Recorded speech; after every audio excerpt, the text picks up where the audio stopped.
majestic scenes on canvas. Local culture, music, and traditions. In the 19th century, Norwegian Romanticism set out to preserve these elements of national identity.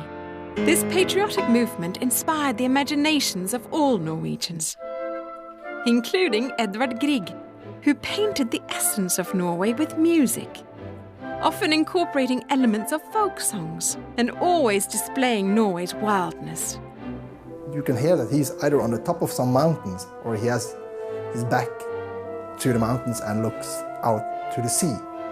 Grieg's love of nature led him to create his own sanctuary, Trollhaugen. In this tranquil setting, his spirit and creativity soared. Grieg needed to be in the nature. He composed barely nothing when he was in a city. Grieg spent summers amid this beauty with his wife Nina always at his side, writing fresh and intriguing compositions to take on tour once the snows began to fall. The winter season Grieg spent down in Europe, and of course he met a lot of influential people there, and he invited them to come back to see him in Norway during the summer. They brought their wives, their children, even their servants. Grieg's escape was the tiny composer's hut, a place of solitude where he spent countless hours breathing life into notes on paper. He left his guests in the morning after breakfast and went down there and worked, coming up only for meals. So he wasn't that social with his guests after inviting them.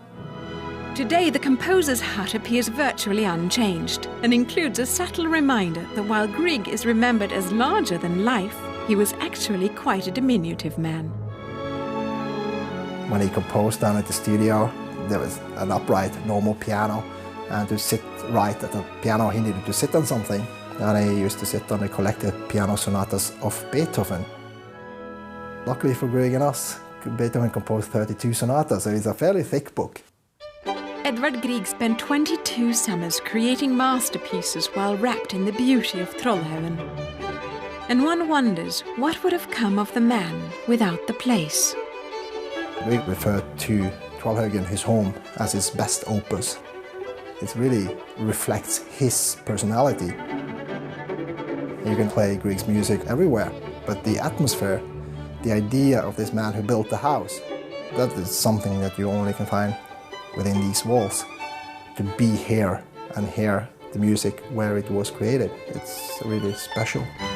Edvard Grieg left an amazing musical legacy, and we look forward to sharing with you more about the man and his gift.